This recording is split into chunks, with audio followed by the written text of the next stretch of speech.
அங்க போறேன் இங்க போறேன் எங்கடா போற இது இப்படி விழுந்துருச்சுன்னா வச்சுக்கேன் அதை வந்து நான் கண்டுக்க மாட்டேன். பக்குல எரிஞ்சு ஒரு வெளிச்சம் வருதுல்ல, இங்கிருந்து போனா தானே அங்க வெளிச்சம் வரும். ரொம்ப கடினமா தான் இருக்கும், ரொம்ப கஷ்டமா தான் இருக்கும். அவனுக்கு எங்கேயோ காசு வருதுடா, சிங்கப்பூர்ல இருந்து காசு வருதுன்றாங்க, அமெரிக்கால இருந்து காசு வருதுன்றாங்க. ஒரு 60 ஆண்டு காலமா இப்படியே போயிடுச்சு இல்லையா? ஆமாப்பா. ஆமாம்மா. வாட்டர் மிலான் மாதிரி பேசாத. ஆயிடுச்சு இப்போ உடம்புல இருக்கிற வியாதியெல்லாம் ஒண்ணா வேலை செய்ய ஆரம்பிக்குது. உனக்கு மெடிசன் வாங்குறதுக்கு நீ வேலை செய்யணும். என்னால முடியல. கொஞ்சமா மறைஞ்சிட்டு இருக்குடா.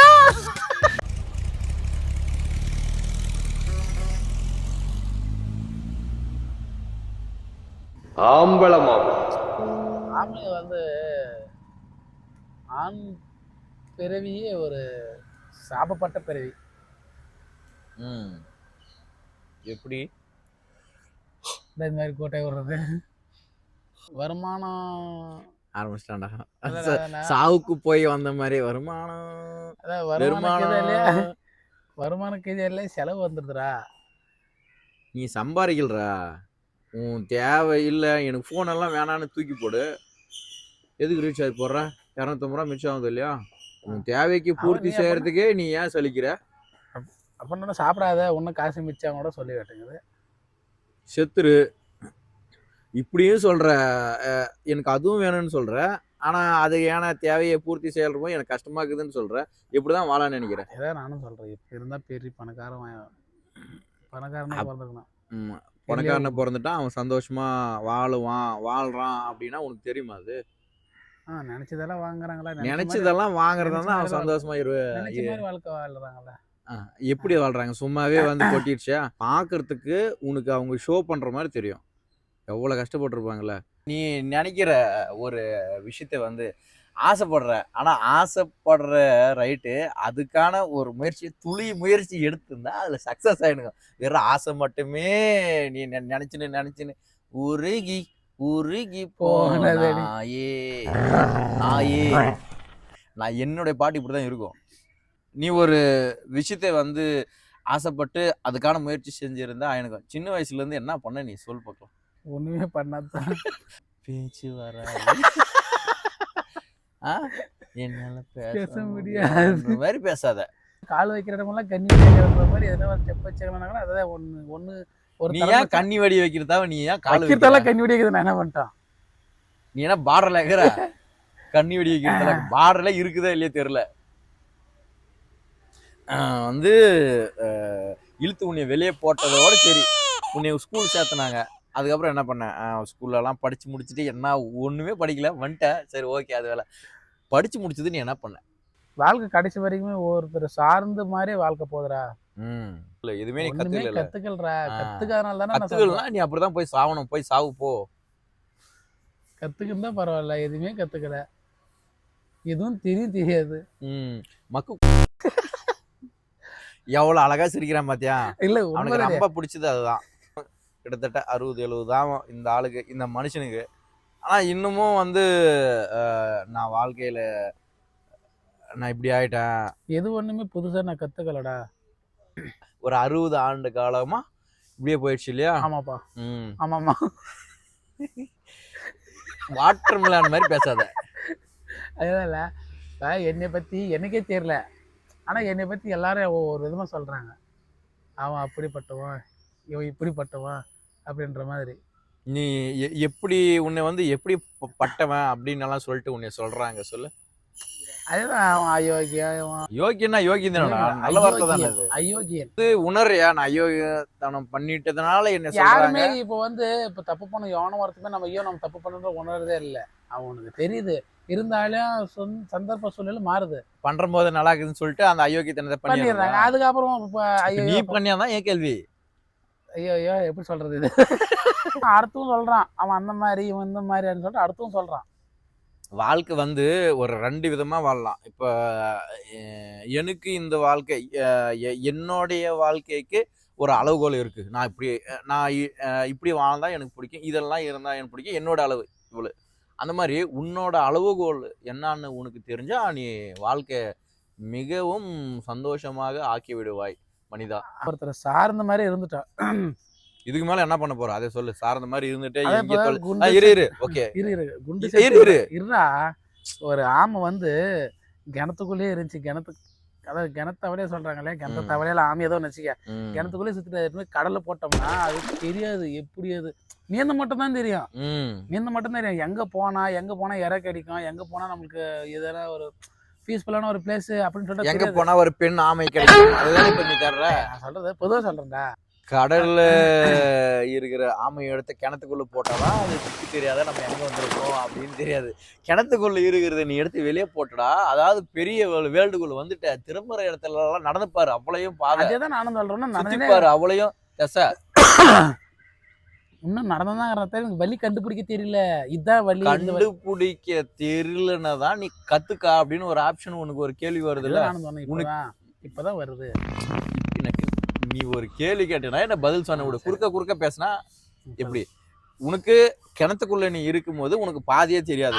எங்க போனாலும் முட்டு சவறு இருக்குல்ல, உனக்கு தூக்கி வெளியே போட்டாங்கடா. கடலு நடரா, கண்ணு கேட்டன தூரம் வரையும் வழி சூப்பரா அமைஞ்சிருச்சுல. இப்ப தூக்கி உனக்கு கிணத்துக்குள்ள இருக்கிற கடல்ல போட்டாங்களா இல்லையா? போட்டாங்க. போட்டே இல்லை, நீ தப்பிச்சு வந்துட்டியா? உன் தேவை என்னவோ அது தெரிஞ்சுக்கினாதான் நீ அந்த செட்டிலிட போ. உன் தேவை எதுல? நான் அங்க போறேன் இங்க போறேன். எங்கடா போற?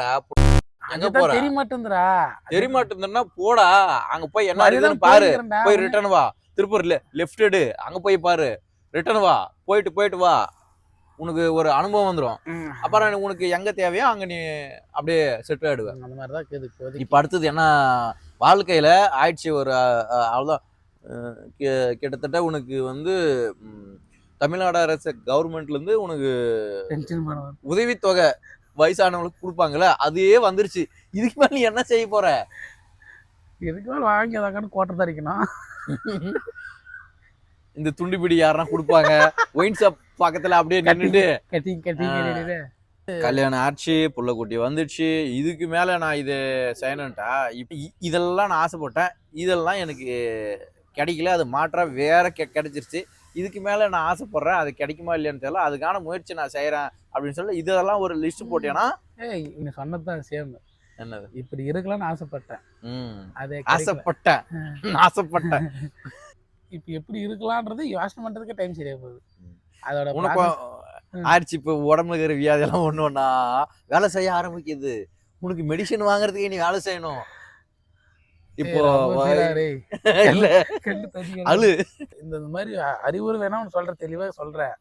ஆனா என் இடத்துல இருக்கிற சுச்சுவேஷன் ஒண்ணு நீ புரிஞ்சுக்கல. வேணா அந்த பக்கம் கூட வந்து உக்காரு. உன் இடத்துல என்ன பிரச்சனை? கடிக்குதானே? இப்போ வந்து நான் எனக்கு தெரிஞ்சதே வந்து ஒரு கிளீனா ஒரு விஷயம் நான் வந்து சொல்ற மாதிரி, எப்பவுமே நீ வீட்டில் ஒரே விஷயத்த திரும்ப செய்யற போது உங்க வீட்டுக்குள்ள இருக்கிற ஆளுங்களுக்கு நீ அடாப்ட் ஆயிட்ட. இவன் இந்த எண்ட்ல இருந்து இந்த எண்டு வரையும் இதை செய்வான், ஓகே ஒன்றும் பிரச்சனை இல்லை, அவன் பாட்டுக்கு அவன் செய்யட்டும். புதுசா நீ ஒரு விஷயத்த ஆர்வமாகி அப்சர்வ் பண்ணி அது கத்துக்கிற போது அவங்களுக்கு என்ன செய்யறதுன்னே தெரியாது. ஏன் இவன் வந்து நம்ம கட்டத்துக்குள்ள இல்லாம வேற ஒண்ணு செய்யறானே, எதுக்கு செய்யறான் அப்படின்னு அவங்க நினைச்சா அவங்க வாழ்க்கையை தான் நீ வாழ்ந்துக்கணும். உனக்கு தேவைன்னா அது ஒரு நீ தான் செய்யணும். வாழ்றது ஒரு வாழ்க்கை. அதுக்கோசரம் வந்து கெட்ட விஷயத்த நாடி எல்லாம் எதெல்லாம் போல. உன் வாழ்க்கைக்கு நீ வந்து ஒரு சிரிப்புக்கு ஒரு மகிழ்ச்சிக்கு தகுந்த வாழ்க்கையை தான் நீ வாழணுன்ட்டு நீ ஆசைப்படுறன்னா அதை தான் நீ செய்யணும். அவங்க சொல்றாங்க இவங்க சொல்றாங்கன்னா அவங்க வாழ்க்கையை தான் வாழ்ந்துனே இருக்கணும். நீனும் வந்து ஒப்பாரி வச்சுனே தான் இருக்கணும். நான் இன்னும் அப்படியே தான் நான் வாழ்றேன், என்னால் முடியல அப்படின்ற மாதிரி வரும் அது. இப்போ ஒரு விஷயத்த சொல்லலான்னு நினைக்கிறான், இப்படி நான் செய்யலான்னு நினைக்கிறேன். இருந்தாலும் இன்னமும் பயம் வீட்டுங்கள்ல. நான் இப்படி பண்ணா எனக்கு எதனா பின்னாடி எஃபெக்ட் ஆயிருமோ, அப்ப நான் நினைச்சது கூட நினைக்காம கூட செஞ்சிருவாங்களோ அப்படின்னு உன் ஆள் மனசுல வந்து அங்க இருக்கிற குஞ்சுங்களெல்லாம் பதறது. அப்படியே எனக்கு அப்படியே ஜெராக்ஸ் மாதிரி எனக்கு தெரியுது. கத்தி படத்துல விஜய் வந்து குளிஞ்சு பாப்பாருல ஒரு ப்ளூ பிரிண்ட், அது மாதிரி நான் குளிஞ்சு பார்த்தா எனக்கு தெரியுது கொட்டாது. வாழ்க்கையில தொடர்ந்து உன் கூடவே இருக்கிறது உன்னை சிரிப்பு சத்தம் தான். சரி, அது கொஞ்ச நாள் போயிட மாட்டேங்குது. அதுவும் கொஞ்ச நாள் போயிட கொஞ்சம் மாட்டேங்குது. கொஞ்சமா மறைஞ்சிட்டு இருக்குண்டா அப்படின்னு ஒரு இல்ல என்ன சவுண்டு கம்மியா வருது, ஆத்தா மறைஞ்சிட்டு இருக்கேன்டான்ற மாதிரி. ஒரே ஒரு சிம்பிளான வார்த்தை, யாரையும் சார்ந்து ஒரு வாழ்க்கை வாழக்கூடாது. எதுக்கு சாரணும் உன்னால முடிஞ்சதே செய்ய முடியலையா ஓ இன்னும் கொஞ்சம் லேட்டா செய்யலாம்டா அப்படின்னு சொல்லிடு. முடியவே முடியாதெல்லாம் எதுவுமே கிடையாது ஒரு விஷயம். அதுன்னு கரெக்டு தான். இது ஒண்ணுமே முடியறது கொஞ்சம் கஷ்டப்படணும். உன் கையாளாக தனத்தை நினைச்சு நீயே தூக்கு மாட்டிக்கிற கூட சில சந்தர்ப்பங்கள் எல்லாம் வரலாம். ம். தவிர்த்துடணும் அதெல்லாம். என்னடா பதறாத. ஆமா அதெல்லாம் தோணுமே இல்லையா? நீ வேற ஆம்பளை ஆயிட்ட, மனுஷன்ற எங்கேயாச்சும் போய் அழுகுறதா இருந்தா ஃபுல்லா அழுந்து தீத்துட்டு அதுக்கப்புறம் ஒரு முடிவு எடு. எனக்கு அதுல ஒரு என்ன அது ஒரு டைலாக் சொல்றான். டைலாக்காவே சொல்லு. கட்டி தள்ளுவும் மனைவிக்கு கூட தெரியாது என் கண்ணீர் துளிகள் என் தலையணைக்கு தெரிய முடியும். தலைவனுக்கா? யார் அந்த தலையணைக்கு தெரியும். அதாவது கட்டி பிடிச்சி தூங்குற பொண்டாட்டி கூட தெரியாது நான் அழுறது. ஆனா என் தலைமைத்துக்கு தெரியும். ஏன்னா அதுதானே போய் தண்ணி ஊது அழுந்து ஊத்துறது ஆண்மகனின் அப்படின்ற மாதிரி ஒரு. இவரு வந்து அழுறத கூட லக்ஸூரியா போய் அழுறாரு. பெட்ரூம்ல தலைகாணியெல்லாம் வச்சுட்டு ஒரு சேஃப்டியா வச்சுட்டு அதுக்கு மேல வயிற்கார அப்படி இல்லடா. ஆம்பளை வந்து அதிகமா வெளியில அழுந்ததை பார்த்துக்க முடியாதுல்ல. நீ அழுறதுல தப்பு என்ன இருக்குது? ஆம்பளை அழுந்தா எனக்கு தெரிஞ்ச மாதிரி வந்து ஆம்பளை வந்து வெளிப்படையா அழுந்ததை நான் பார்த்தது இல்லை. நீனு இவ்வளோ பெரிய சூழ்நிலை இந்த ஒரு பிரச்சனை வந்தாதான் ஆம்பளை அழுவான் அப்படியெல்லாம் கிடையாது. சின்ன சின்ன விஷயத்துக்கு அழுவான், பெரிய பெரிய விஷயத்துக்கு அழுவான். அழும்போது அழுட்டுமே. ஆம்பளோட அதிகபட்ச ஒரு கடினம்ன்றதை நீ எதை நினைக்கிற? கடினமான வாழ்க்கைன்றதை நீ எதை நினைக்கிற? உனக்கு தெரிஞ்சு நம்மளை சார்ந்தவங்களுடைய ஒரு எதிர்பார்ப்பை வந்து பூர்த்தி பண்ண முடியாத ஒரு வாழ்க்கை. வீட்டுல ஏதோ ஒன்று கேட்கறாங்க, சரி கேட்டதானே நம்மளால வாங்கி கொடுக்க முடியாத ஒரு சூழ்நிலை ஏற்படுது இல்ல. அந்த டைம் பொருளாதார ஒரு நெருக்கடி வரும், ஏதாவது வச்சு என்னடா வாழ்க்கைன்ற மாதிரி ஒரு இது வரும். எனக்கு கேட்டால் அதிகப்படியாக இருந்தால் எனக்கு கேட்டால் சொல்லுவோம் என்னடா வாழ்க்கை இது. நம்மளை சார்ந்தவங்களுக்கு வந்து ஒரு நிறைவுபடுத்த முடியாத ஒரு வாழ்க்கை வந்து கொஞ்சம் கடினமானதாக இருக்கும். ஸ்டார்டிங்ல அதான் சொல்றேன், யாரும் அந்த மாதிரிலாம் வரமாட்டாங்கடா. அதே தானே சொல்றேன், வரமாட்டாங்கன்னா நீ எழுந்து போடா. உனக்கு எதுக்குடா வரணும்? அடுத்தவங்களுக்கு வேலை இல்லையா? உன்ன மாதிரி 1000 பேர் இருக்குவான், 1000 பேரும் நினைச்சுனே இருப்பான். நான் சொல்லி முடிகிறது சுத்தம் முன்னிரு. எல்லாருக்கும் கவலை இருக்குது, எல்லாருக்கும் பிரச்சனை இருக்குது, எல்லாருக்கும் ஓட வேண்டிய கட்டாயம் சும்மாவே இருந்தாலும் ஓட வேண்டிய கட்டாயம் இருக்குது. நீ சும்மா ஒரே இடத்துல உட்காந்து எனக்கு கஷ்டம் இருக்குதுன்னு சொன்னா இருந்தா இருந்துக்கோ. உன்னை பாக்குறதெல்லாம் ஆள் கிடையாது. 1000 பிரச்சனை இருக்குது, அவனுக்கு ஓடினே இருப்பான். நீ ஏன் ஓடாத உட்காந்து ஒப்பாரி வைக்கிற? ஒப்பாரி வச்சா சாவு. இப்ப நீ நானும் இருக்கிறேன்னு வச்சுக்கான். இன்னும் ஒரு 5 வருஷமோ ஒரு 10 வருஷமோ காலங்களை கடந்துட்ட அப்புறம் நான் என்னவா ஆகிறோம் எப்படி ஆகிறேன்னு எனக்கு தெரியாது. நீ என்னவா ஆகிறன்னா அது உன் கையில தான் இருக்குது. உனக்கு ஒரு டார்கெட் இருக்குதுன்னா இப்போ நான் இந்த மாதிரி ஆகலான்ட்டு எனக்கு ஒரு ஐடியா இருக்குது. நீ என் கூடயே தான் ட்ராவல் பண்ணினுக்கிற. நீ நான் ஆகிற மாதிரி உனக்கு நம்ம கூடயே தான் இருந்தானே, அவன் அப்படி ஆயிட்டான்டா நம்மளால முடியல அப்படின்னு சொல்லிட்டு நீ வருத்தப்படக்கூடாது.